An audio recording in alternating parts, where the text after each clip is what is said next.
Alors, c'est vrai, le thème exact, je crois, cet exposé, c'est l'océan Pacifique, Nouvelle Méditerranée.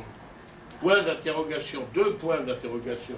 Stratégie conflictuelle et perspective. Effectivement, pendant longtemps, l'histoire du monde, enfin en tout cas l'histoire du monde connu, parce qu'on juge toujours des choses à l'aune de sa propre existence, l'histoire du monde s'est orientée autour de la Méditerranée. C'est la Méditerranée qui a été, je ne vous l'apprends pas, le grand bassin, le grand chaudron dont sont nées les civilisations qui nous déterminent. La civilisation minoenne à Crète, la civilisation égyptienne.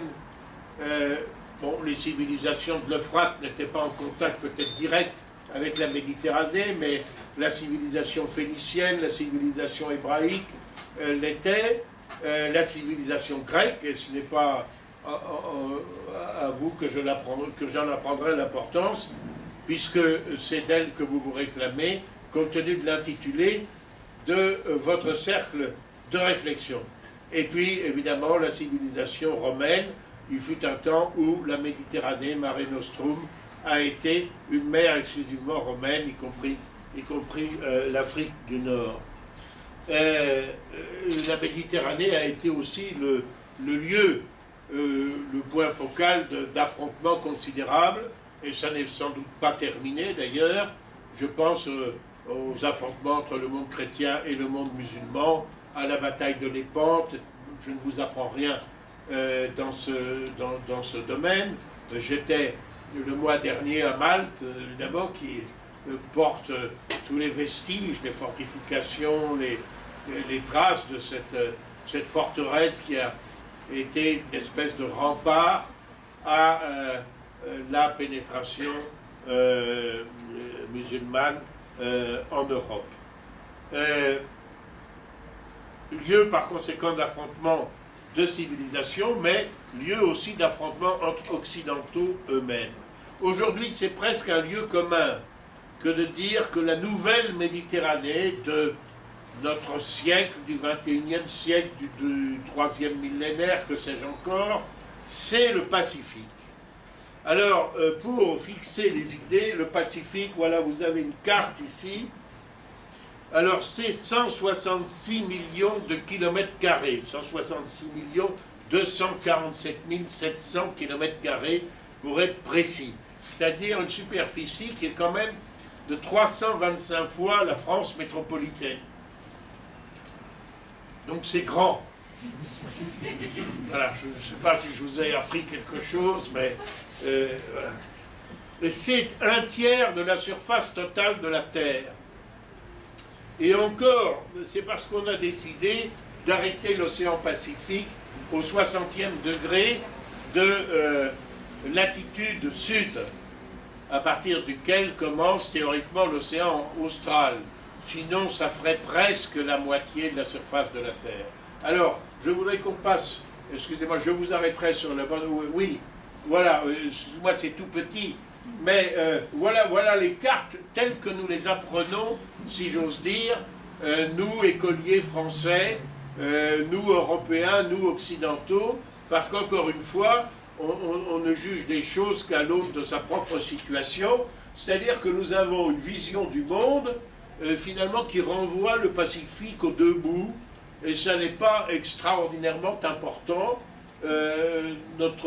Notre méridien central, c'est celui de Greenwich, c'est le méridien de l'Europe et de l'Afrique, et le Pacifique, c'est à un bout ou à un autre, mais nous n'en prenons pas tout à fait la mesure. Tandis que, si, voilà par exemple une autre vue qui donne, alors il est vrai seulement d'un hémisphère, mais qui donne une autre vision de l'importance considérable évidemment du Pacifique, que le Pacifique occupe sur notre globe. À titre indicatif, je disais le Pacifique, 166 millions et quelques kilomètres carrés, la Méditerranée, c'est 2,5 millions. Et la Méditerranée a été un foyer extraordinaire, incomparable de civilisations diverses, d'affrontement encore aujourd'hui, mais enfin c'est 74 fois plus petit que le Pacifique. Voilà. C'est dans l'océan Pacifique que se situe bien sûr le méridien 180 degrés, c'est-à-dire le méridien du changement de date. Comme vous le voyez, le Pacifique est entouré par l'Asie, par l'Australie, par l'Amérique du Nord et du Sud, et encore une fois, sa limite au sud, c'est l'océan austral, 60 degrés de latitude sud. Le premier occidental à l'avoir connu est un certain Valdo Núñez de Balboa en 1513. En fait, il n'a jamais navigué sur le Pacifique, mais il a traversé l'isthme de Panama. C'était déjà un exploit en 1513. Donc il a vu le Pacifique. Peut-être, je pense, j'espère pour lui qu'il s'est baigné dans le Pacifique. Il n'a pas véritablement navigué dans le Pacifique. La grande navigation, évidemment, dans le Pacifique, qui prouve définitivement que la Terre est ronde, etc., c'est celle de Magellan en 1520, et c'est d'ailleurs Magellan qui donnera à cet océan le nom d'océan Pacifique. Or, comme d'autres l'apprendront par la suite, cet océan est tout sauf pacifique. Il est pacifique dans certains... Il est pacifique surtout dans le sud, il est pacifique à certaines époques, à certains moments, mais comme l'apprendra le malheureux Lapérouse, qui fut l'objet des dernières interrogations du malheureux roi Louis XVI, que sait-on ce qui est advenu à monsieur de Lapérouse, peu de temps avant son exécution, Lapérouse, dont les deux navires ont été fracassés par les tempêtes, que l'on appelle typhon, c'est-à-dire typhoon, en chinois, grand vent, ou taifu en sino-japonais, si j'ose dire, bon, et ouragan, hurricane à l'est du Pacifique, mais le Pacifique est agité évidemment par de très fortes tempêtes. Alors, sur le plan géopolitique, avec un petit peu d'histoire tout de même, mais en schématisant, en allant très vite et en essayant de synthétiser, le Pacifique, c'est l'endroit où se rencontrent, j'allais dire, les deux tenants, les deux pinces de la poussée occidentale. Vous avez une expansion du monde européen sous l'effet des progressions démographiques, aujourd'hui c'est plus du tout le cas, mais ceci est une autre affaire, sous l'effet de l'expansion démographique qui est elle-même la conséquence de l'amélioration des conditions de vie, du progrès des techniques, etc. Et alors ce monde européen, il va se développer dans tous les sens, principalement est-ouest, mais aussi bien sûr nord-sud. Est vers l'est, c'est la conquête du Nouveau Monde. D'abord la côte est des États-Unis, la côte est de Brésil, etc. Bon. Et puis ensuite, au cours de cet événement, cet épisode de leur histoire qui va durer près d'un siècle, et que plus d'un siècle d'ailleurs, que les États-Unis appellent la ruée vers l'ouest, bon, bien sûr, l'expansion démographique européenne, qui va d'ailleurs progressivement éliminer les Amérindiens, finit par atteindre les côtes de la Californie. De la même façon d'ailleurs que les Hispaniques les avaient atteints avant eux, mais pour leur malheur, moins nombreux. Et puis, vous avez également une poussée vers l'Est, qui est la poussée, alors pas tellement du monde germanique, parce qu'il y a le fameux Drang-nach-Osten, mais le monde germanique est comprimé par les Slaves, ce qui donnera des idées à un de leurs hommes politiques dont j'ai oublié le nom dans les années 30, bon, dont nous ne parlerons pas ici, mais le monde slave, lui, s'étend. Ce sont les fameuses... la conquête de la Sibérie, la conquête de ces territoires peuplés de populations plus ou moins, enfin, rattachées ethniquement à populations altaïques, enfin turcoïques, pourrait-on dire, les Kazakhs, les Kirghizes, les Ouzbeks, etc., etc. Et par conséquent, c'est l'immense empire russe, et vous vous souvenez que cela procède d'une volonté politique délibérée, dont le symbole le plus connu est évidemment celui des villages Potemkin, c'est-à-dire des villages que Potemkin, ministre et favori de Catherine II, faisait édifier sous forme de décors de théâtre pour que l'impératrice en visite en Sibérie soit satisfaite. Et de loin, il y avait des figurants déguisés en moujik qui faisaient des grands bonjours, et l'impératrice avait l'impression que la colonisation progresserait dans ce domaine sibérien, mais elle a progressé de fait. Elle a progressé vers l'Oural, elle a progressé ensuite vers l'Altaï, et elle a progressé jusque sur les rives du Pacifique. Et les deux branches de la tenaille se rejoignent précisément sur le Pacifique. Je dirais même d'ailleurs que ce sont les Russes les premiers. Les Russes traversent le détroit de Bering et conquièrent l'Alaska. Et l'Alaska sera par la suite vendu aux États-Unis, ce qui explique d'ailleurs que ce soit un État américain en dépit de la discontinuité territoriale, puisque si vous regardez une carte, vous voyez que l'Alaska est séparé des États-Unis par le Canada. Mais en Alaska, encore aujourd'hui, on voit des églises avec des clochers à bulbes, des églises orthodoxes, etc. Il y a encore une population d'origine russe. Et alors, ces deux branches de la Californie, c'est évidemment la ruée vers l'or qui va attirer une population importante en Californie. Et les Russes, eux, je ne vous l'apprends pas, ils sont à la recherche des mers chaudes. Des mers chaudes. Parce que le problème de la Russie, qui est un immense empire, et qui sera aussi le problème de l'Union soviétique, mais qui est aujourd'hui encore le problème de la Russie, c'est l'accès aux mers chaudes. Parce qu'il y a un port sur la mer Blanche, c'est Mourmansk.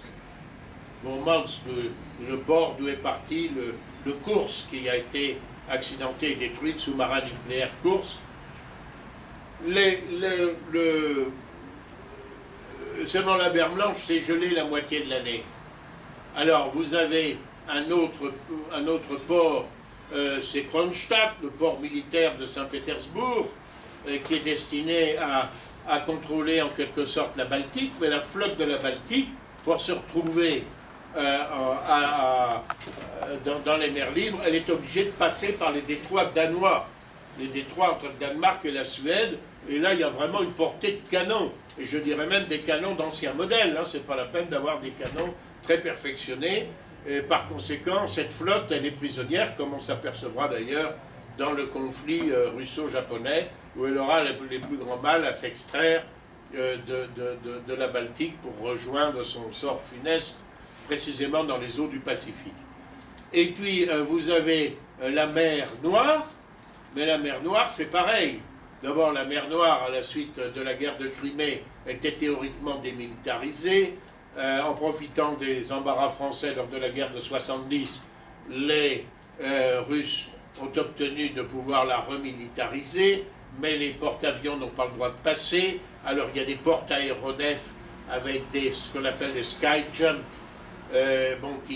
Bref, il faut passer par les détroits turcs, il faut passer par les Dardanelles pour sortir de mer Noire dans la Méditerranée.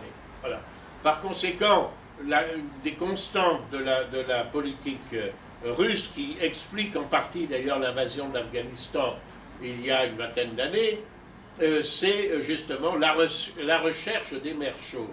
Et ces mers chaudes, on les trouve, alors, problème, on se heurte d'abord à l'Himalaya, ça c'est pas rien, hein, comme obstacle physique, et puis ensuite il y a l'Empire des Indes, et l'Angleterre y veille très jalousement. Et l'Empire des Indes, à l'époque, ça comprend aussi la Birmanie, ça comprend la Malaisie, ça comprend tous ces pays, aujourd'hui le Bangladesh, etc. Par conséquent, pas question de passer par là. il y a l'Afghanistan, après il y a le Tibet et la Chine.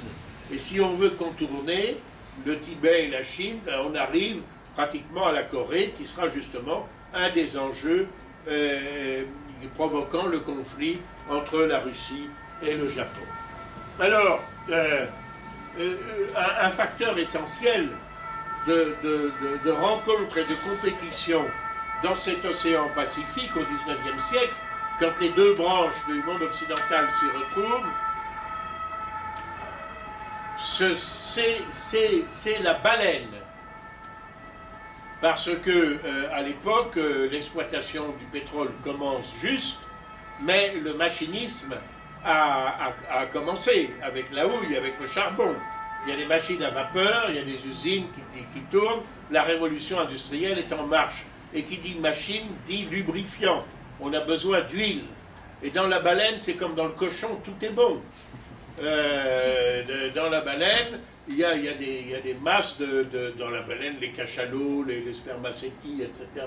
Bon, on trouve des masses graisseuses, des masses d'huile, la chair est consommable, les fanons, c'est-à-dire les dents, qui ne sont pas des dents, qui sont des filtres, qui laissent passer le plancton, puisque la baleine n'est pas carnivore, servent à un usage qui est extrêmement important au XIXe siècle, ce sont les corsets des dames. Et oui, c'est pour ça que ça s'appelle des baleines d'ailleurs. Bon. Et bref, il y a un massacre considérable de baleines, une exploitation des baleines, des baleiniers, et c'est d'ailleurs, c'est l'époque du roman Moby Dick. Et alors, qui dit baleinier, qui dit navigation, dit bien sûr naufrage. Et parmi ces naufrages, il y a un certain nombre de naufragés qui vont arriver au Japon.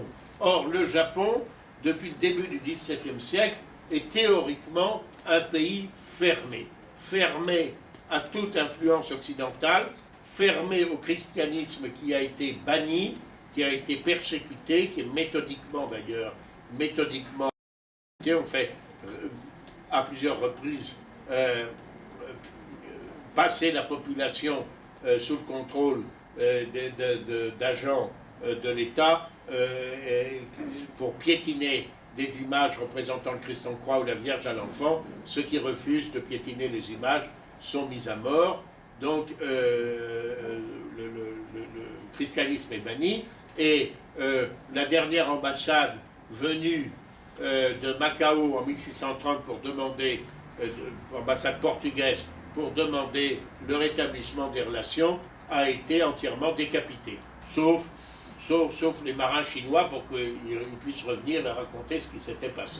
Donc le Japon est complètement fermé, ce qu'on appelle la politique du sakoku, du pays cadenassé depuis 2 siècles. Alors, quand il y a des naufragés qui arrivent, bon, quand même, on ne les tue pas, on leur fait un peu piétiner les images parce que c'est dans le règlement. Voilà, bon. Et évidemment, ceci va servir de motif à l'époque au gouvernement américain du président Fillmore pour demander quand même qu'un traitement plus décent des naufragés et pour demander que les bateaux occidentaux puissent se ravitailler au moins en quelques points du territoire, avoir du charbon, de l'eau, des vivres, etc. Et c'est cette fameuse visite de l'escadre du commodore Perry qui était beaucoup moins belliqueuse qu'on l'a dit, car dans les instructions de Perry en 1854, il était bien précisé qu'il ne devait pas, il devait se rappeler en permanence que le droit de déclarer la guerre appartenait seulement au Congrès des États-Unis, autrement dit, pas d'initiative intempestive. Il n'en reste pas moins que ça a été, comme disent les anglo-saxons, a foot in the door, car ce traité de Kanagawa a été ensuite la base de la réouverture du Japon. Alors,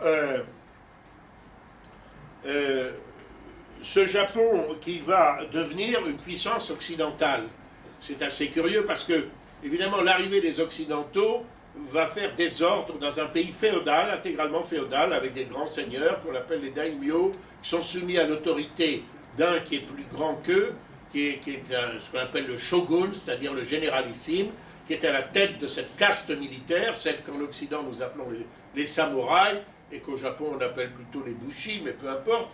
Et ce shogun, il n'est pas idiot, il sait par des informations, notamment par les Hollandais qui ont conservé le droit d'avoir un tout petit établissement dans le port de Nagasaki, il sait qu'il vaut mieux pas affronter les Occidentaux, que le Japon a un retard technique, qu'une escadre telle que celle du Commodore Perry pourrait parfaitement bloquer la baie de Edo, c'est-à-dire l'actuel Tokyo, et bloquer le ravitaillement, qu'il vaut mieux composer avec eux, mais ce faisant, il ruine sa légitimité, car il est le généralissime, Seitai Shogun, le généralissime chargé de vaincre, d'expulser les barbares. Or, les barbares, à l'époque, d'ailleurs, c'est plutôt les indigènes, les Aïnous, des gens comme ça, mais pour tout le monde, il ne fait aucun doute, en tout cas pour les samouraïs un peu nationalistes et xénophobes de l'époque, il ne fait aucun doute que ces barbares, ce sont les Occidentaux. Et le Japon, le shogun pactisant avec eux, sa légitimité est mise en doute, et ceci aboutira, je ne veux pas rentrer dans les détails, à un mouvement qui au départ est nationaliste et xénophobe, et anti-occidental, sous le slogan Sonno Joi, vénérer l'empereur à Kyoto qui n'est plus qu'une potiche depuis des siècles. En plus, il a 15 ans, donc il est entouré de dames de cour dans un palais complètement clos à Kyoto où il ne se passe rien. Mais vénérer l'empereur, expulser les barbares. Les barbares, c'est-à-dire vous et moi.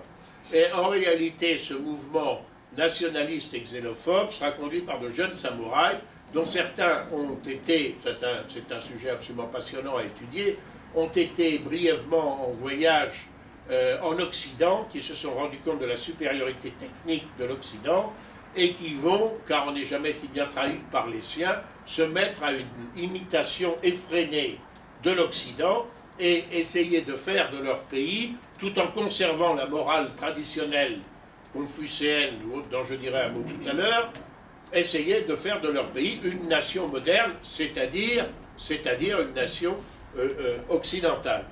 Et le Japon y parviendra, il fera une guerre à la Chine. Et il y a eu un moment d'ailleurs d'hésitation, est-ce qu'on ne devrait pas plutôt s'allier avec les Chinois contre les Occidentaux? Finalement, le Japon entre en conflit avec la Chine à propos de Taïwan, à propos de la Corée, et il vainc la Chine, qui elle n'a pas fait la même révolution, pour une raison extrêmement simple, c'est que l'arrivée des Occidentaux provoque un mouvement nationaliste, aussi bien en Chine qu'au Japon, mais au Japon, ce mouvement nationaliste va se coaguler autour de l'institution impériale, qui est une institution morale, traditionnelle, sacrée, etc. Et par conséquent, ça va être un facteur de cohésion du pays qui va aboutir à l'abolition de la féodalité, à la centralisation du gouvernement, etc. Tandis que, en Chine, la naissance du nationalisme chinois va faire prendre conscience aux Chinois que leur dynastie est en fait une dynastie qui n'est pas chinoise. C'est une dynastie d'anciens envahisseurs, les Mandchous, et par conséquent, le mouvement nationaliste, avec des gens comme Sun Yat-sen, par exemple, va s'efforcer plutôt de déboulonner la monarchie, et il parviendra précisément en 1911, mais ce faisant, il ouvrira une crise de légitimité dont la Chine mettra des décennies à se remettre. On va partir dans une situation de crise continue, aussi bien intérieure qu'extérieure, et le Japon, lui, n'a pas ce problème. Il bat la Chine en 1894-95, d'ailleurs, et au traité de Shimonoseki, obtient que la Chine se dégage de la Corée, qu'elle considérait comme un royaume vassal, lui abandonne l'île de Taïwan, que le Japon va s'empresser d'annexer. Et c'est très intéressant d'ailleurs de voir dans les gravures de l'époque les négociations du traité de paix après cette guerre sino-japonaise, traité de paix à Shimonoseki, je crois en 1895, si ma mémoire est bonne. Alors vous avez d'un côté les Chinois les Chinois, conduit par un homme politique remarquable de l'époque, Li Hongchang, mais qui a toujours sa natte, qui est en costume traditionnel chinois, en robe de soie, etc. Et la délégation japonaise, elle est en habit de type occidental. Et à l'ouverture des négociations, Li Hongchang fait un discours, en disant un discours très confucéen, en disant le sort des armes, la providence a fait en sorte que le destin a fait en sorte que le sort des armes soit favorable au Japon. Nous espérons qu'il saura maîtriser sa victoire. L'idéal de modération que l'on retrouve chez les Grecs, d'ailleurs, contre l'hubris, et que l'on retrouve aussi dans les civilisations confucéennes. Et le négociateur japonais, qui est le grand homme d'État, Premier ministre, auteur principal de la fameuse constitution de Meiji, Ito Hirobumi, lui répond de façon abrupte: la Providence n'a pas de favori, elle n'honore que le mérite. Autrement dit, si nous vous avons vaincu, c'est parce que nous y avons mis les moyens, et nous avons fait ce qu'il fallait, nous entendons bien exploiter notre victoire. Et puis, il reste encore un obstacle. C'est évidemment la Russie, dont les ambitions, pour les raisons que j'exposais tout à l'heure, sont concurrentes de celles du Japon. La guerre va éclater entre la Russie et le Japon. Et alors, cette guerre russo-japonaise est complètement oubliée aujourd'hui. Elle va durer de 1904 et 1905. Elle a été un événement considérable dans l'histoire de l'humanité. Considérable d'ailleurs parce qu'elle a préparé, par les troubles auxquels elle a donné lieu ensuite, la révolution d'octobre. Mais surtout, l'escadre japonaise de l'Extrême-Orient, qui est basée à Port-Arthur, c'est au bout de la péninsule de Thaïlande, de Mandchourie, sera bloquée dès le début par les Japonais, par des mines. La Russie envoie comme secours la malheureuse escadre de la Baltique, à partir de Saint-Pétersbourg, traverser la Baltique, arriver dans la mer du Nord. Ils croient voir des torpilleurs japonais. Ils bombardent, ce sont des navires de pêche anglais. Et on est à deux doigts d'avoir une guerre avec l'Angleterre. L'Angleterre, qui d'ailleurs, alliée des Japonais, a fermé le canal de Suez. Il faut contourner par le cap de Bonne-Espérance. Le seul allié, c'est la France. On se repose d'une traversée épuisante par des chaleurs abominables, avec des ravitaillements de charbon jusqu'en haut des cheminées, dans la baie de Cam Ranh, au large de l'Indochine. Et finalement, cette escadre de plus de 30 cuirassés, de l'amiral, cette escadre formidable de l'amiral Rozhdestvensky, en quelques heures de combat, elle est totalement détruite ou capturée par l'escadre de l'amiral Togo Heihachiro, l'amiral Togo qui lui dirige, commande une escadre qui a été, parce que les Japonais sont des gens pragmatiques, quand ils ont fait leur restauration de Meiji, ils ont dit qu'ils sont les meilleurs. Bon, ben, dans le domaine de l'armée de terre, manifestement, c'est les Allemands, puisqu'ils ont battu les Français en 1870. On va donner la modernisation de notre armée aux Allemands. Et puis, dans le domaine de la marine, apparemment, c'est les Anglais qui sont les plus puissants. On va donner la modernisation de notre marine aux Anglais. Voilà comment ça s'était passé. Et alors, cet événement, aujourd'hui complètement oublié, est considérable. Il est considérable pour nous, Européens, parce que c'est la première fois. C'est le premier recul de l'homme blanc, si j'ose dire, de l'Européen. Et un auteur contemporain a pu dire que le souvenir s'en était, que le retentissement, pardon, s'en était fait entendre jusque dans les lointaines forêts équatoriales du Congo, etc. Parce que jusque-là, l'homme blanc, l'Européen, avait été vainqueur partout. Il avait subjugué les tribus, les États indigènes, là où ils existaient. Il avait étendu sa domination sur l'ensemble du monde, et pour la première fois, un pays non occidental venait à bout d'un pays blanc, d'un pays européen, d'un pays chrétien, tout cela à la fois, et ce mythe de l'invincibilité a volé en éclats à cette occasion, et on peut y voir l'amorce. C'est un événement à peu près aussi important que celui de la Révolution française à l'échelle de l'histoire du monde.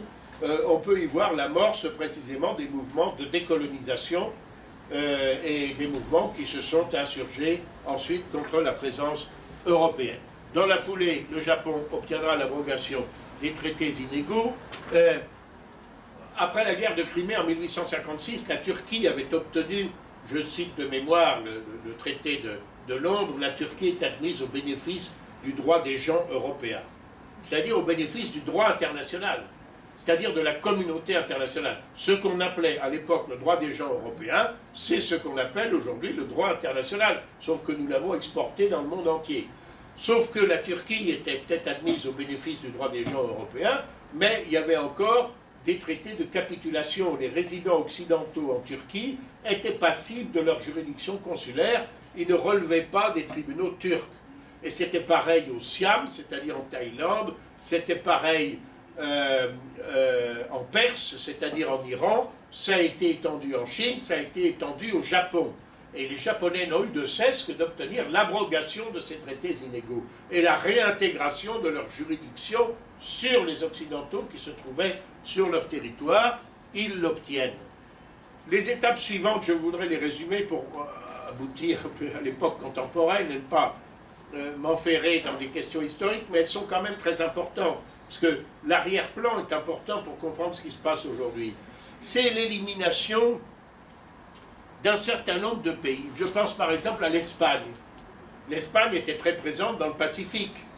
L'Espagne va être éliminée à la faveur de la guerre hispano-américaine de 1898. Elle va perdre ce qui lui reste de son empire colonial, elle va perdre Cuba, et elle perd surtout les Philippines, sur lesquelles les États-Unis vont mettre la main. Elle disparaît par conséquent complètement du Pacifique. Elle détenait non seulement les Philippines, mais l'archipel des Carolines, des Mariannes, des Marshall, le nord de la Nouvelle-Guinée, Palaos, Nauru, pardon, excusez-moi, je confonds. Ça, c'est la deuxième, je fais une erreur en lisant mes notes, c'est la deuxième puissance occidentale qui est éliminée un peu plus tard par le traité de Versailles en 1919, puissance qui avait fait un effort très remarquable, un effort colonial tardif mais important. Si je veux parler de l'Allemagne, vous savez que l'Allemagne avait fait avec des colonies africaines, le Togo, le Cameroun, le sud-ouest africain, aujourd'hui Namibie, etc. Mais elle avait aussi fait un gros effort dans le Pacifique. Et l'Allemagne dominait les Mariannes, les Marshall, le nord de la Nouvelle-Guinée, Nauru et l'archipel Bismarck qui, comme le nom l'indique, était possession allemande à laquelle l'Allemagne va devoir renoncer pour partie au profit de l'Angleterre qui en donnera l'administration à l'Australie, pour partie au profit du Japon à partir de 1919. Ensuite, quelles sont les grandes étapes? Très sommairement, nous avons la guerre sino-japonaise de 1937. Je vous renvoie à un livre tout à fait remarquable et bien documenté, très hostile au Japon et très favorable à la Chine, qui est Tintin et le Lotus bleu. Il vous dira tout sur l'incident de Mandchourie. Enfin, c'est très bien documenté, et sur les ambitions japonaises en Chine. Cette guerre sino-japonaise aura pour prolongement, en réalité, la guerre nippo-américaine. Je vous rappelle quand même que si les Américains sont entrés dans la Deuxième Guerre mondiale en 1941, et même en décembre 1941, c'est pas du tout par intérêt pour ce qui se passait en Europe. Je ne dis pas que ça les laissait totalement indifférents, sans doute ça ne laissait pas indifférent Roosevelt lui-même et son entourage, mais enfin, le prétexte, c'est évidemment Pearl Harbor, c'est par conséquent la guerre pour la suprématie dans le Pacifique, que le Japon perdra dans les plus fantastiques batailles navales de l'histoire, que sont Midway, Guadalcanal, etc. Je n'entre pas dans les détails. Après la Deuxième Guerre mondiale, comme a dit Winston Churchill, we killed the wrong pig, nous avons tué le mauvais cochon, et on s'aperçoit qu'il y a un problème, c'est Staline. Et par conséquent, c'est la guerre froide qui devient chaude en Corée en 50 et 51. Les États-Unis vont venir au secours de la Corée du Sud. Alors la Corée était colonie japonaise. La Corée, après la guerre sino-japonaise et la guerre russo-japonaise, le Japon a fait la guerre à la Chine pour obtenir que la Chine reconnaisse l'indépendance de la Corée, puis le Japon a fait la guerre à la Russie pour obtenir que la Russie reconnaisse l'indépendance de la Corée, c'est-à-dire en termes diplomatiques qu'ils s'en lavent les mains, et une fois ceci obtenu, le Japon a annexé la Corée. Voilà. Ce qui n'a pas laissé que de bons souvenirs en Corée, à partir du moment où le Japon capitule en 1945 en acceptant les termes de la déclaration de Potsdam, eh bien la Corée est libérée, si j'ose dire, sauf que ce sont plutôt les communistes au nord, les Américains au sud, qui vont désarmer les Japonais, etc. Les uns et les autres sortir, il doit y avoir des élections, et le nord attaque le sud, et même l'envahit au 4/5e. Pratiquement, ça a été à deux doigts. Les Américains ont demandé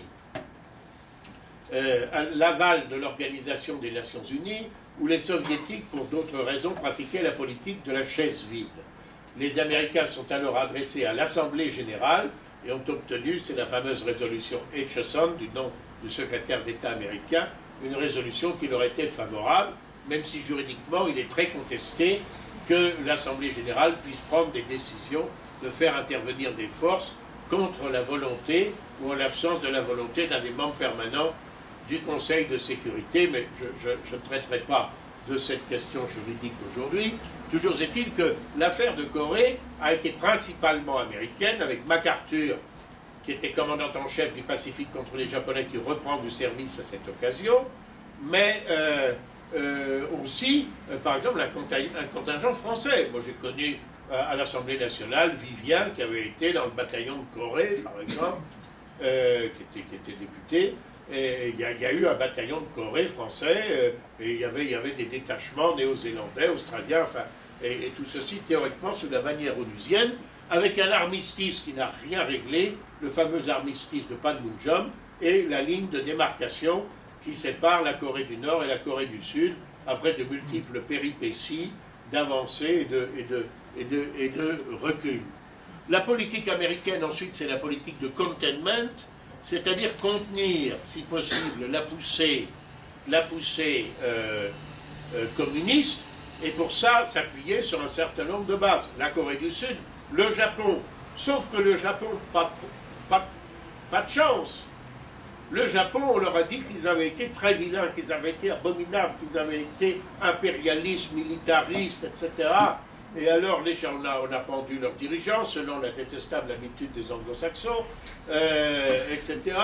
Et alors, les gouvernements japonais, qui a quand même subsisté, parce que le sort du Japon a été un peu plus favorable que celui de l'Allemagne. C'est-à-dire que le Japon a capitulé, mais il a conservé ses institutions, lesquelles se sont transformées elles-mêmes, évidemment à la demande de l'occupant américain, et notamment du proconsul américain qui était MacArthur. Et notamment, les Japonais ont fait une constitution démocratique et pacifiste. Ils ont montré ça à l'époque aux Américains. Est-ce que ça vous va comme ça? Voilà, on ne veut plus faire la guerre. La guerre finit, affreux, laid, mal. Nous ne ferons plus la guerre. Et même pour être sûr que nous ne ferons plus la guerre, nous renonçons même à la possession de forces armées. Ce que l'on n'a jamais exigé, par exemple, de l'Allemagne. Et les Américains ont dit, oui, très bien, bravo, c'est ça qui est très bien, c'est ça qu'il faut. Et ensuite, on va être des démocrates, on donne le droit de vote aux femmes, à tout le monde depuis 20 ans, on détruit le système traditionnel familial, etc. Donc, tout le monde est content. Sauf que, quand la guerre de Corée arrive, puis les problèmes de l'Indochine, où après avoir contribué à l'éviction des Français, les Américains se rendent compte quand même qu'il faut peut-être s'opposer à l'expansion des communistes, et ils appellent le Japon à la rescousse. Et notamment, ils veulent que le Japon réarme. Et les Japonais leur disent, ah ben écoutez, nous sommes absolument désolés, on voudrait bien vous aider, mais on a une constitution formidable avec l'article 9. L'article 9 dit qu'on est des gens pacifiques maintenant. Alors on est pacifique. On fait du business. Business is business. On fait d'ailleurs d'autant mieux du business que ça nous aide bien que, après tout, notre sécurité, c'est vous qui êtes nos vainqueurs de la veille qui la payez. Ça fait de sacrées économies sur notre budget industriel. Et alors maintenant, on voudrait bien pouvoir vous aider, mais on n'a pas le droit d'avoir une armée. Alors à force de négociations, le Japon a fini par se doter non pas d'une armée, mais d'une force d'autodéfense. Vous me direz quelle est la nuance.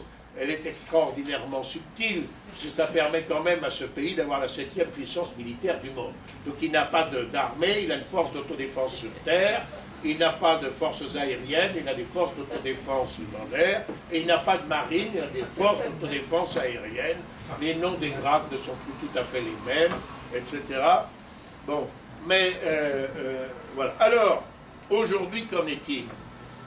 Eh bien, aujourd'hui, ce gigantesque espace pacifique est bordé quand même de riverains qui sont parmi les plus importantes puissances économiques du monde. En ce qui concerne les États-Unis, entre la Californie, qui est de loin l'État le plus peuplé des États-Unis d'Amérique, avec pratiquement 40 millions de personnes, les trois autres États limitrophes, c'est l'Oregon avec 4 millions, l'État de Washington, je crois avec 6 millions, l'Alaska seulement 700 000, tout ça fait à peu près 50 millions d'habitants, c'est donc considérable. Et cette côte ouest est de plus en plus attractive. Et comme vous le savez, elle est un des moteurs essentiels de la haute technologie. J'y reviendrai dans un instant. Le Pacifique est bordé par 26 États. 26 États. Hein. Et dans ces 26 États, il y en a 1, 2, 3, 4, 5, 6, 7. Si vous prenez les 13 États économiquement les plus importants dans le monde, alors c'est un indicateur qui vaut ce qu'il vaut, qui est très imparfait, qui est le produit intérieur brut. Donc si vous prenez les 13 États dans l'ordre les plus importants dans le monde, alors les classements diffèrent un peu selon que c'est le Fonds monétaire international, selon que c'est la Banque mondiale, mais peu importe, ils s'y retrouvent tous, les 13. Eh bien, vous avez 7 des États économiquement les plus puissants du monde qui se retrouvent sur les rives du Pacifique. Vous avez les USA avec 18 500 milliards de dollars, la Chine, le Japon, le Canada, la Corée du Sud, la Russie et l'Australie. Inutile de dire que cette économie, c'est non seulement une industrie, on peut dire que Taïwan d'abord, puis depuis plus récemment, depuis la libéralisation du régime sur le plan de la propriété, sur le plan économique, la Chine ensuite sont devenus pratiquement les industries, les ateliers du monde. Il y en a aussi en Inde, au Bangladesh, etc. Mais c'est quand même là que sont les sites les plus importants, mais pas seulement de la main-d'œuvre bon marché, main-d'œuvre qui est d'ailleurs de moins en moins bon marché, parce que le niveau de vie augmente, il augmente aussi malgré tout en Chine. Mais aussi la haute technologie, l'industrie de Taïwan, de la Chine, du Japon, de la Corée, et évidemment de la côte ouest des États-Unis. C'est là que se trouvent les fameux GAFA, dans la Silicon Valley, Google, Apple, Microsoft, etc. Par conséquent, un enjeu économique considérable. Et cet océan Pacifique est aussi parcouru par des lignes de communication maritime très importantes, les fameuses SLOC, Sea Lanes of Communication, donc lignes maritimes de communication. Par exemple, le détroit de Malacca, qui se trouve entre la péninsule malaise et Java, le détroit de Malacca, c'est 40% du commerce international. 40% du commerce international. C'est 80% de l'approvisionnement en énergie de la Chine. Malgré tous les sites charbonniers qui sont utilisés sur le territoire chinois lui-même. 80% de l'énergie chinoise passe par cette communication maritime. C'est une noria continue qui vient du golfe Persique ou arabique, comme on voudra, et qui va approvisionner et le Japon et la Chine. Par conséquent, il y a au moins un point de convergence, et ce n'est pas négligeable, un point d'intérêt convergent entre ces deux pays, c'est qu'ils ont intérêt à la sécurité de cette ligne maritime, notamment par rapport, par exemple, à la piraterie, car il y a des tentatives de piraterie dans le détroit de Malacca.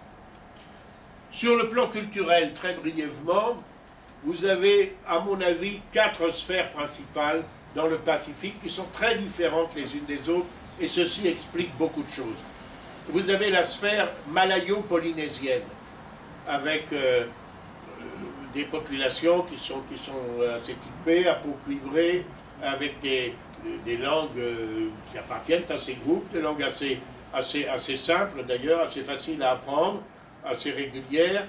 Le malais, les langues de l'insulinde, en fait l'indonésien, c'est du malais.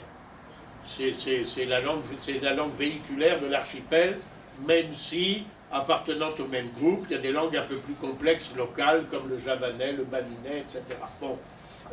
Les Philippines, que les grandes langues des Philippines, le tagalog, le bisaya aussi, ce sont des populations malayo-polynésiennes. La Polynésie française, comme le nom l'indique, je n'ai pas besoin de vous faire un dessin. Ça, c'est un espace culturel qui est assez travaillé, notamment par l'islam, par le monde malais. L'Indonésie est le plus important État musulman du monde. C'est pas un État arabe, mais c'est un État musulman. D'ailleurs, le malais c'est écrit d'abord avec le sanskrit, et puis ensuite il s'est écrit avec l'écriture arabe.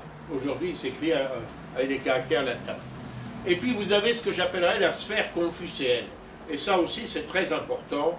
Alors c'est assez difficile de la définir autrement. Là, ce sont des populations asiatiques, jaunes, comme on disait autrefois, la Chine, bien sûr, et tout ce qui culturellement a été influencé par la Chine.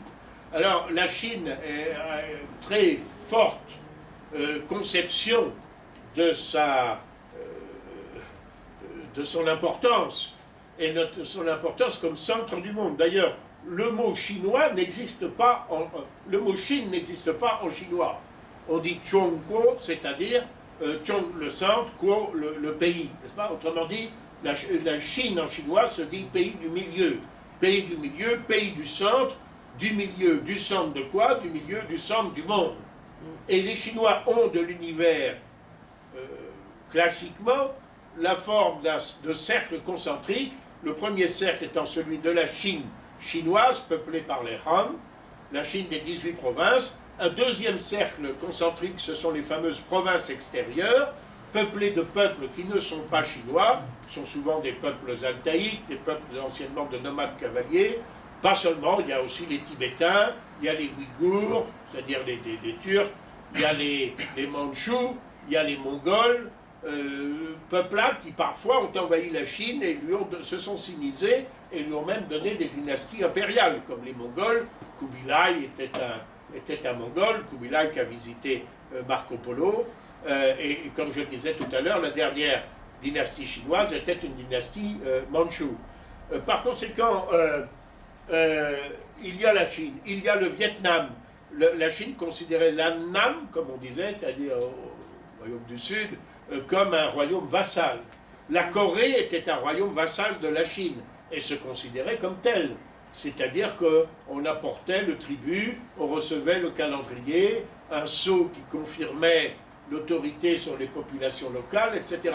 Le Japon, lui, n'a jamais voulu, quoique étant très influencé par la Chine, notamment en lui ayant emprunté énormément de choses, son écriture, ses conceptions philosophiques, pas toute la religion, le bouddhisme, oui, via la Corée, mais en conservant sa religion naturelle, originelle, qui est le Shinto. mais le Japon n'a jamais voulu se reconnaître comme royaume vassal.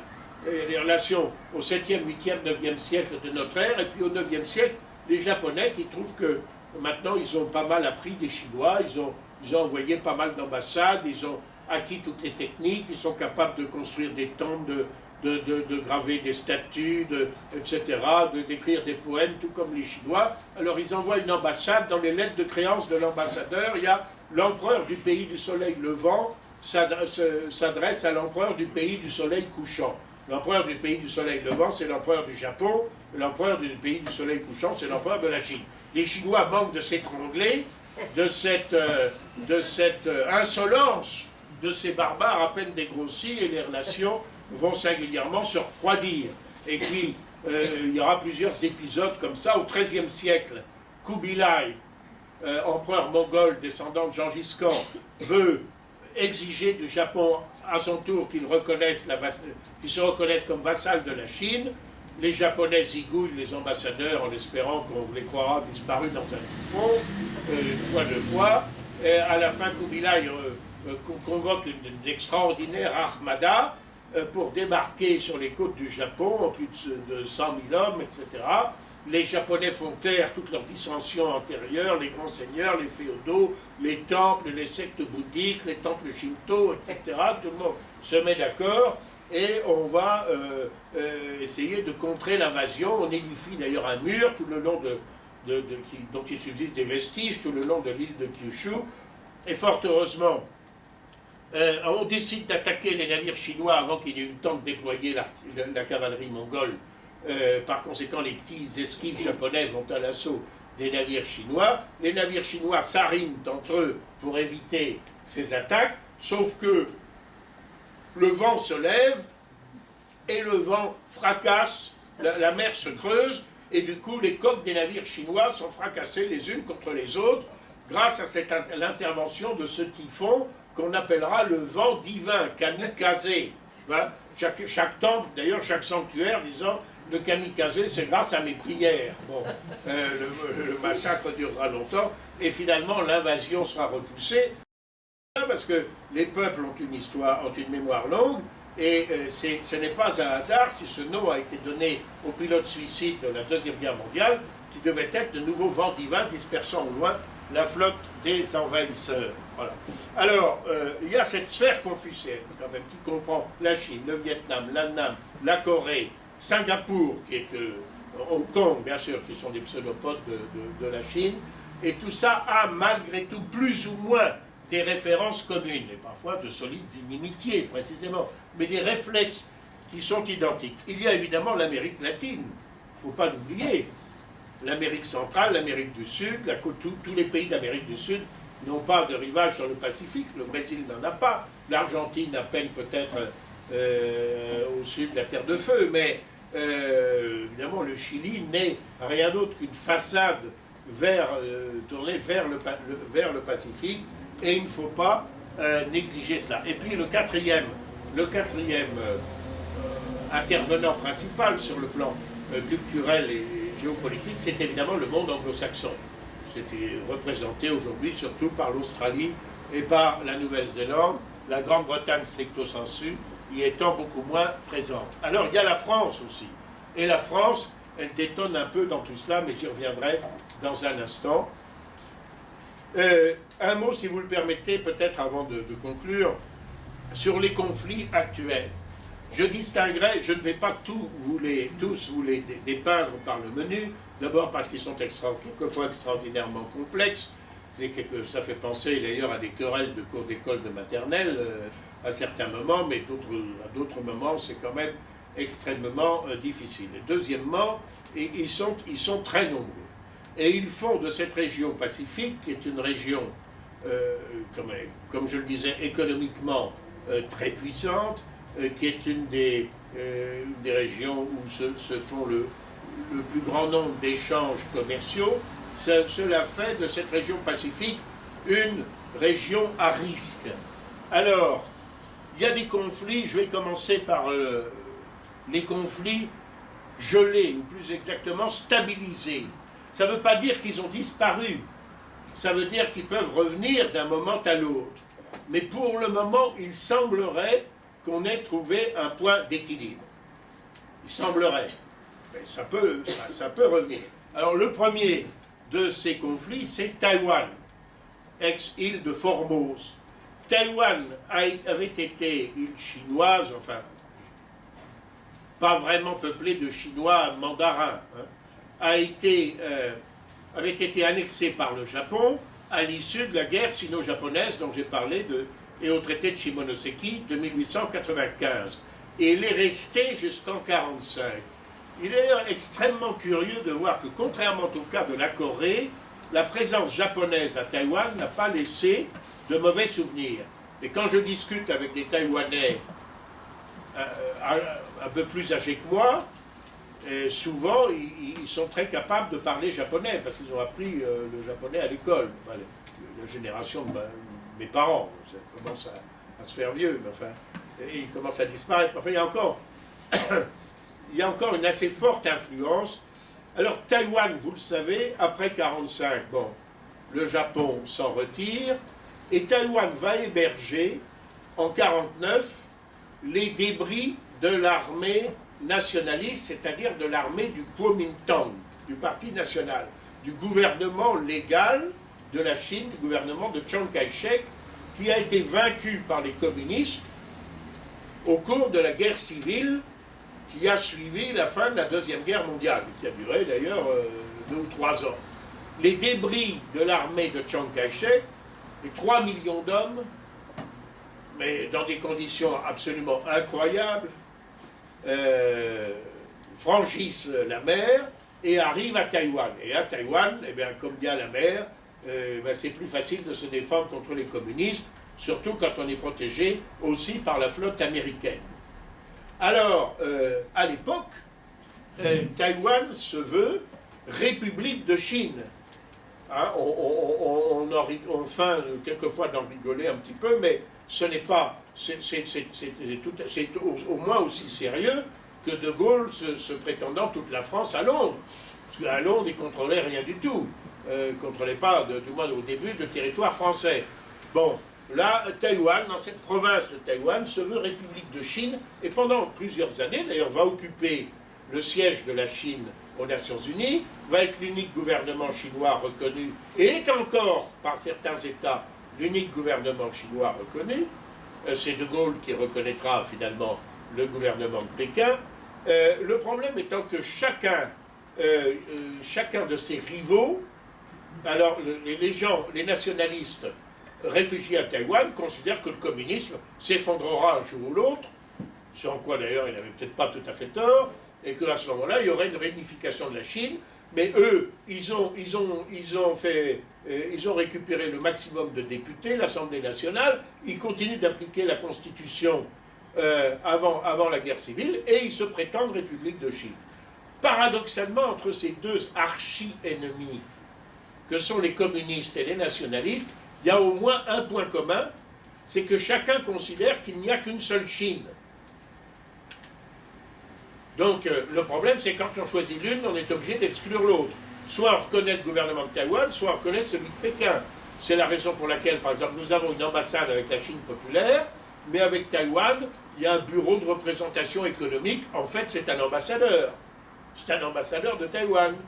Mais il n'en a pas officiellement le titre dans le corps diplomatique français.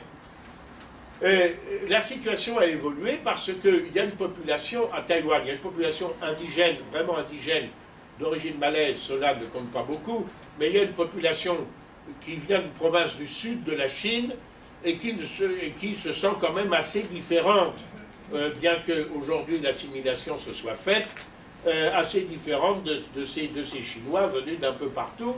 Et il y a donc à l'intérieur de Taïwan un mouvement indépendantiste taïwanais. Et ces derniers temps, au gré des élections, que ce soit les élections présidentielles, que ce soit les élections parlementaires, il y a soit quelqu'un du Kuomintang, du Parti national, soit un indépendantiste taïwanais qui voudrait bien, qui dit après tout, on n'en a rien à faire, nous on n'est pas si chinois que ça. On est une île, on est indépendant, c'est un peu comme les indépendantistes corses, si vous voulez. Bon, et on peut très bien vivre par nous-mêmes. Sauf que là, Pékin considère que c'est pratiquement un casus belli. Alors, les Américains ont donné leur garantie à Taïwan. Il y a, c'est le fameux Taiwan Relations Act, et pour le moment, la situation est à peu près gelée. Le parti indépendantiste taïwanais est arrivé au pouvoir, il a eu la majorité à la Chambre, il a eu un président, mais il a évité de proclamer l'indépendance. Alors c'est une poudrière, mais pour le moment, chacun est d'accord. C'est-à-dire que le Pékin dit « je ne veux pas réunifier, j'accepte de ne pas réunifier par la force », mais à la condition qu'ils ne proclament pas leur indépendance. C'est ça, en réalité, le deal. C'est pour ça que je dis que c'est un conflit qui est provisoirement gelé. Le deuxième conflit gelé, c'est celui des Kuriles, c'est-à-dire des îles du nord du Japon, que les Japonais appellent les territoires du nord, Hokkaido, et que les Russes appellent les Kuriles du sud. Alors, je crois qu'il y a un... voilà, c'est là. Voilà. Ah, zut. Voilà. Voilà, vous avez ici la grande île du nord, Hokkaido. C'est là où ont eu lieu les Jeux Olympiques à Sapporo. Ici, une grande île Sakhalin, que les Japonais appellent Karafuto. Et ici, l'archipel des Kuriles, qui va pratiquement jusqu'aux Aléoutiennes. Cette partie de l'océan Pacifique s'appelle la mer d'Okhotsk. Le problème, cette zone-là a été disputée entre les Japonais et les Russes pratiquement depuis le 19e siècle, les uns et les autres l'ayant colonisé pratiquement au même moment, alors que c'était pratiquement désert. Un premier traité qui est conclu sous le shogunat en 1855 fixe la limite entre Etorofu et Itoru, ici. Fixe la limite ici, pour ce qui est des Kuriles. En 1875, nouveau traité signé cette fois à Saint-Pétersbourg. Le Sakhalin, qui était jusque-là en indivision, est abandonné par le Japon à la Russie. En revanche, le Japon récupère toutes les Kuriles, jusque pratiquement au plafond. Voilà. En 1905, alors que la Russie a de fait, même si on s'est efforcé de le dissimuler, perdu la guerre russo-japonaise, le Japon obtient la moitié sud de Sakhalin, pratiquement, très exactement d'ailleurs à la limite du tableau. La moitié sud de Sakhalin va devenir japonaise, et évidemment les Kuriles restent également japonaises. Et ceci jusqu'à la Deuxième Guerre mondiale. Ce qui est très curieux de ce conflit mondial, c'est que le Japon était l'allié de l'Allemagne, l'Allemagne était en guerre avec l'Union soviétique, mais le Japon a soigneusement évité d'entrer en guerre contre l'Union soviétique. Et le Japon et l'Union soviétique avaient un pacte de non-agression qui a permis à Staline d'envoyer des divisions sur le front ouest contre l'Allemagne, et qui faisait aussi l'affaire des Japonais, qui étaient par ailleurs aux prises avec les Américains, les Australiens, les Néo-Zélandais, etc. L'Union soviétique a rompu ce pacte à la demande de Roosevelt, stupidement, à Yalta, et l'a rompu après le bombardement de Hiroshima et de Nagasaki, c'est-à-dire à l'été 1945, à un moment où le Japon n'était plus en mesure d'offrir de résistance et était pratiquement décidé à capituler. Et l'Union soviétique a très facilement envahi Sakhalin, envahi les Kuriles jusqu'ici, et depuis les a occupés. Staline a décrété en 1946 leur annexion.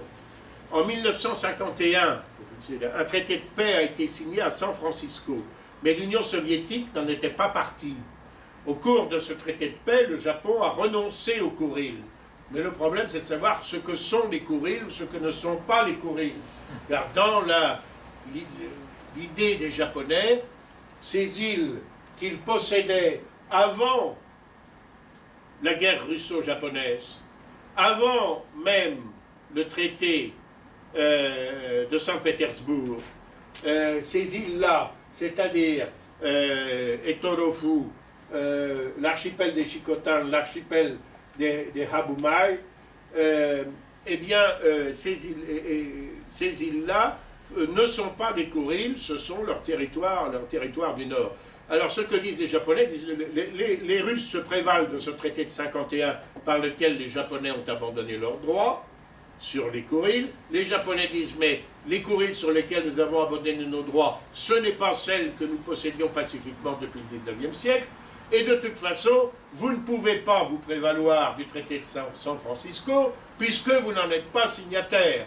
Donc pour vous, c'est une res inter alios acta, comme le savent tous les juristes, res inter alios acta neque prodest, neque nefast, ou quelque chose comme ça.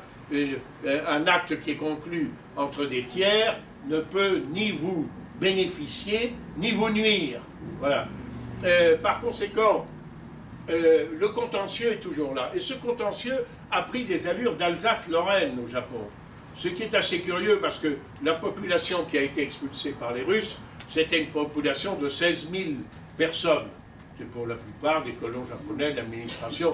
Donc on ne peut pas dire que ça fasse partie des territoires vraiment historiquement liés à la civilisation japonaise.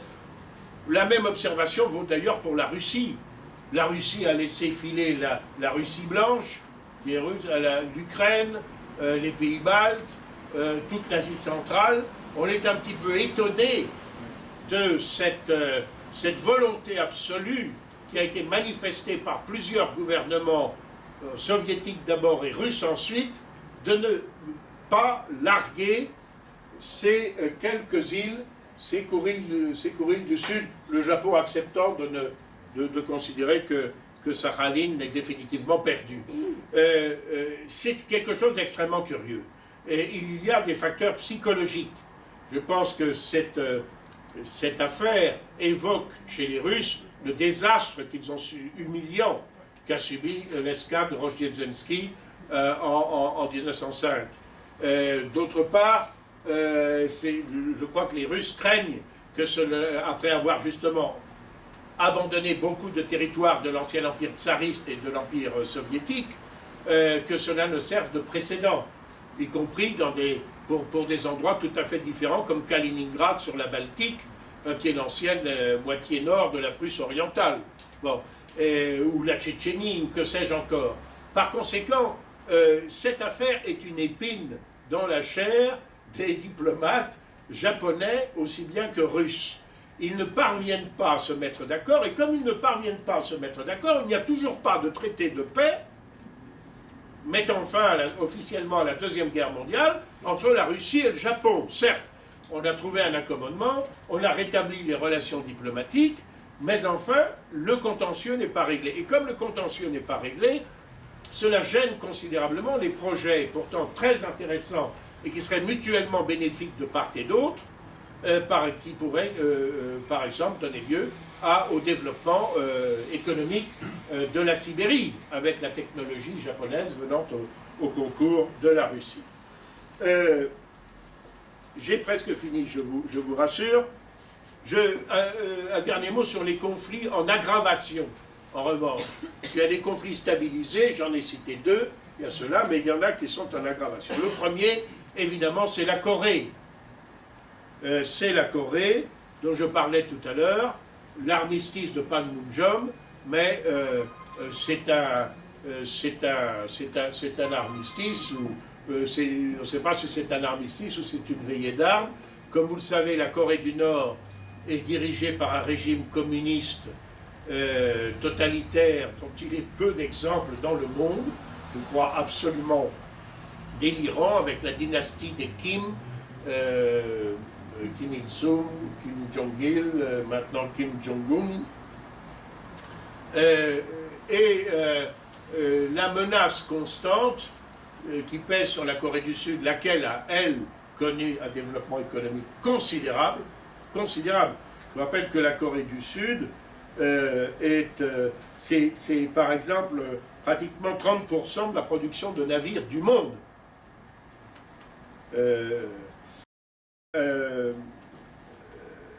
la Corée du Sud vit sous la protection américaine, mais consent aussi un effort considérable, proportionnellement, je dirais, plus important que le Japon, puisque le service militaire a été maintenu en Corée du Sud, qu'il y a des dépenses d'armement qui sont considérables. La difficulté, alors on va peut-être passer une... Je sais pas si une photo de la Corée. Non, la suivante. Non, il n'y a pas... Non, tant pis. La difficulté en ce qui concerne la difficulté en ce qui concerne la Corée du Sud, c'est que il y a une ligne, tout en haut, mais il y a une ligne maritime qui a été fixée, il faut bien dire, de façon unilatérale, et qui empêche la Corée du Nord d'accéder pratiquement aux étendues maritimes qui jouxtent la Corée du Sud vers l'ouest. Et il y a là souvent des incidents.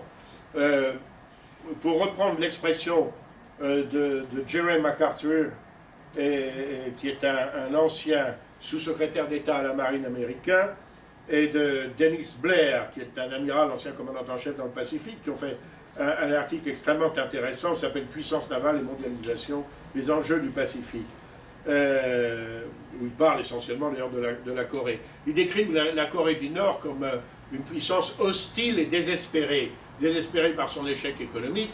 Il règne la famine, etc. Le régime est absolument implacable et évidemment hostile. Contre cette puissance hostile et assez imprévisible, qui, comme vous le savez, s'est dotée de l'arme nucléaire et essaie en ce moment de se doter des missiles, et notamment des missiles balistiques. Missiles balistiques qui, en tout état de cause, pourraient peut-être lui permettre d'atteindre le Japon. Et ça, les Japonais, on a très très peur. Toutes les fois que je suis invité au Parlement japonais, mes homologues japonais nous parlent de cette question. Parce qu'évidemment, des villes comme Tokyo, Osaka, etc. sont à la portée d'un bombardement nucléaire. Et ça, et ils craignent que, compte tenu de l'hostilité traditionnelle entre les Coréens et les Japonais, ils soient de toute façon impliqués dans un conflit de cette nature. Je dirais presque que les Japonais sont presque plus anxieux que les Coréens du Sud à l'évocation précisément du danger que pourrait représenter la Corée du Nord. Alors, c'est d'ailleurs un cercle vicieux, parce qu'il y a très souvent des manœuvres conjointes dans le Pacifique, manœuvres conjointes dans lesquelles la Corée du Nord voit des provocations qui sont destinées à la menacer et qui requièrent par conséquent un renforcement de son propre armement.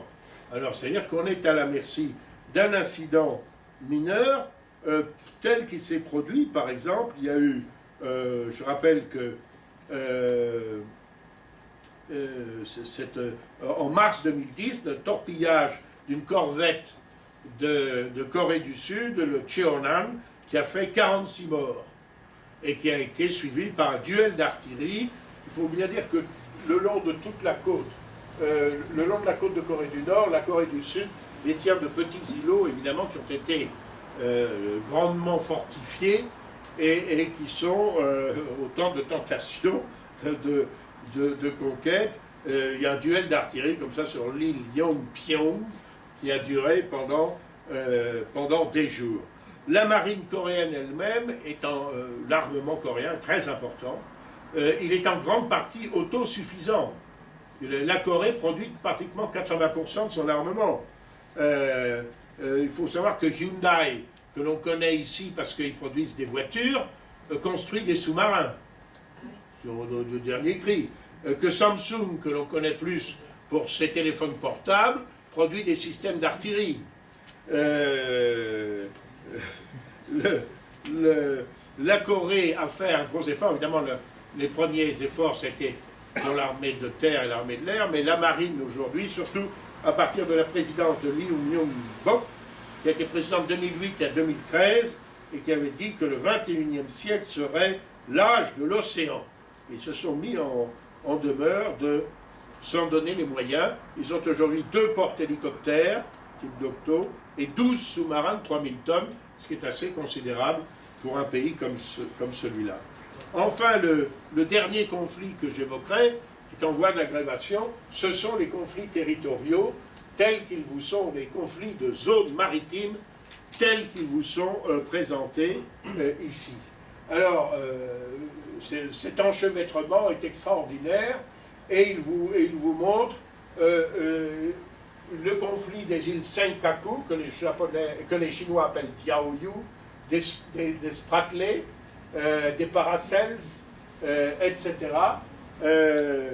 Ce sont des conflits qui ont trait principalement à la zone économique exclusive. Vous savez que pendant très longtemps, au XIXe siècle notamment, on avait fini par se rendre à l'idée que, au-delà de la mer intérieure, enfin bon, de la laisse de basse mer par exemple, ou de lignes droites qui allaient de cap en cap, on calculait la largeur de la mer territoriale sur laquelle l'État avait la possibilité de police, enfin la maîtrise en quelque sorte de sa souveraineté, à une largeur de 3000 marins, c'est-à-dire 5 km, le 1000 marins faisant 1852 mètres.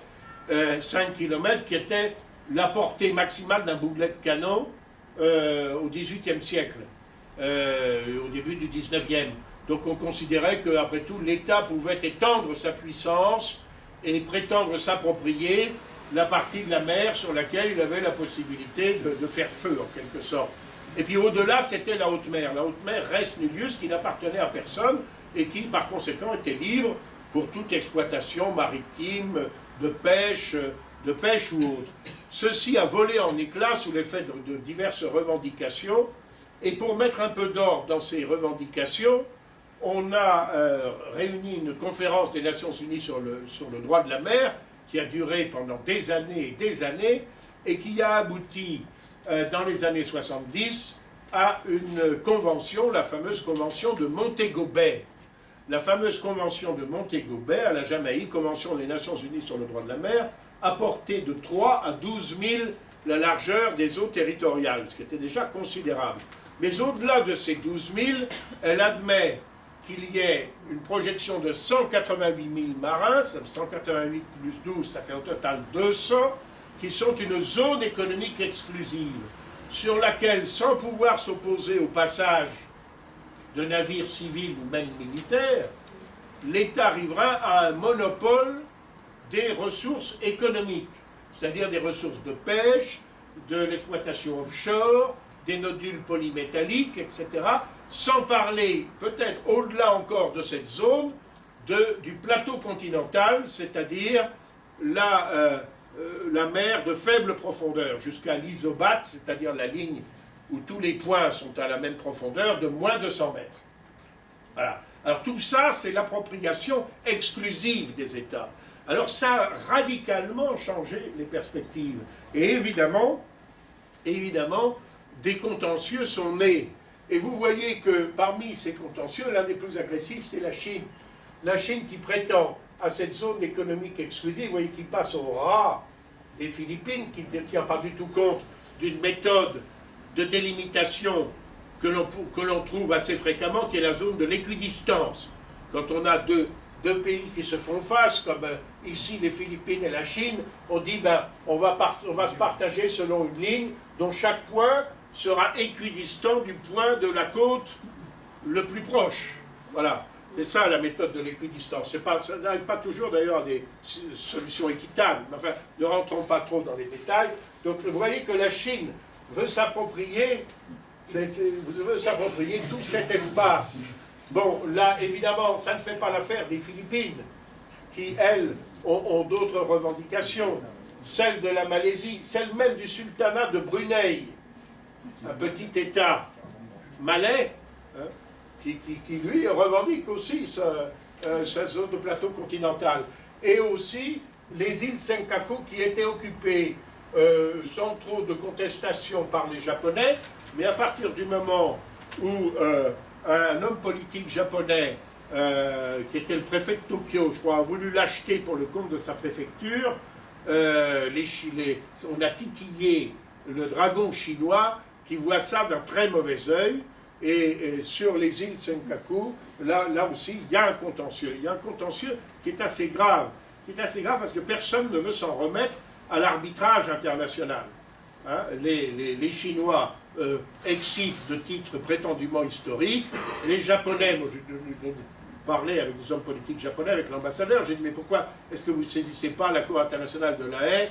Ça mettrait, si les Chinois refusent d'y aller, ça les mettra quand même en difficulté. Ils disent mais non, puisque nous sommes sûrs de notre bon droit, c'est à nous. Donc si on saisit la Cour de la Haye, on a l'air de dire que c'est peut-être pas à nous, qu'il peut y avoir un doute. Donc on attend que les Chinois nous contestent ça officiellement et que eux éventuellement saisissent une juridiction internationale. Mais en attendant, on envoie des bateaux, on arraisonne des navires de pêche, et ça peut dégénérer très facilement, parce que vous envoyez des gardes-côtes pour arraisonner des navires de pêche, et puis l'État dont relève ces navires de pêche envoie des corvettes pour contrer vos gardes-côtes, et puis vous envoyez un porte-avions pour intimider les corvettes, et il est certain que les conflits peuvent se déclencher beaucoup plus facilement en mer que dans les espaces terrestres où les frontières sont mieux délimitées. Voilà essentiellement ce que je voulais dire sur ce contentieux. Aujourd'hui, une des inconnues de cela, précisément par rapport à ce contentieux, notamment des îles Senkaku, mais pas seulement, c'est de savoir si le Japon va réviser son article 9 de la Constitution. Et il a une majorité qui pourrait le faire. Il faut dire que ce n'est pas comme en France. En France, depuis 1958, nous avons, je crois, modifié une vingtaine de fois notre Constitution. Depuis 1945, les Japonais n'ont pas touché une seule fois à la leur. Et encore, cette Constitution de 1945 a été adoptée dans les formes prévues par la Constitution de Meiji de 1889. Par conséquent, il n'y a pas eu de solution de continuité. Voilà, mesdames, messieurs, ce que je voulais dire sur les conflits en voie d'aggravation. Et vous me direz, et la France dans tout cela, ce sera vraiment mon mot de la fin. Eh bien, la France, vous le savez que notre hexagone, il fait seulement 550 000 km². Nous sommes le 49e État par la superficie terrestre, si l'on le considère que notre métropole, mais notre domaine maritime, en fonction de la Convention de Montego Bay, dont je parlais tout à l'heure, il est le deuxième du monde. Il aurait pu d'ailleurs devenir le premier si on avait bien voulu saisir les possibilités de l'étendre, avec 11 millions de kilomètres carrés. 11 millions de kilomètres carrés, c'est-à-dire pratiquement 20 fois notre territoire terrestre. Alors, dans ces 11 millions de kilomètres carrés, jouent un très grand rôle nos possessions du Pacifique, qui sont respectivement la Polynésie française avec 4 800 000 km², la Nouvelle-Calédonie 1 300 000 km², les Kerguelen 575 000 km² et Crozet 560 000 km². Ce sont des zones, et Clipperton que j'allais oublier, zones riches en thon, pillées par les Mexicains. Je sais pas, j'espère que je ne vexe aucun Mexicain ici. Bon. On y a envoyé des missions régulièrement, on va en envoyer une d'ailleurs incessamment à Clipperton. L'îlot de Clipperton, par exemple, est très significatif. C'est un îlot, alors je ne sais pas si on peut repasser la carte du Pacifique, je ne sais pas si on va le voir. Parce que, alors, où est-ce qu'il est Clipperton, l'île de Pâques, ça doit être ça. Qu'est-ce qui est marqué là? Donc ça doit être ça. Alors, rien que l'îlot de Clipperton, il détermine, il nous a été contesté par le Mexique, bien sûr, et finalement, il y a eu un arbitrage à la fois de la Cour permanente d'arbitrage de la Haye et du roi Victor Emmanuel III d'Italie dans les années 30 qui nous l'a accordé.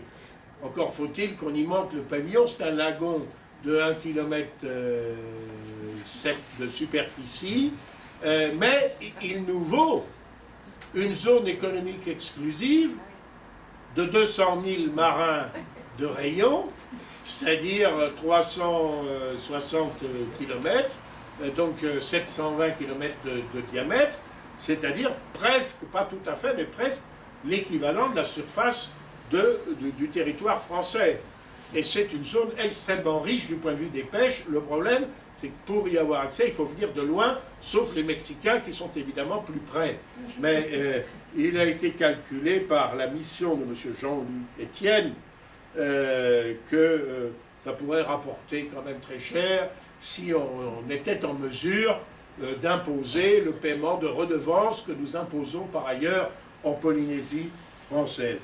La présence militaire française dans le Pacifique était nécessaire au maintien de notre souveraineté, est extrêmement réduite.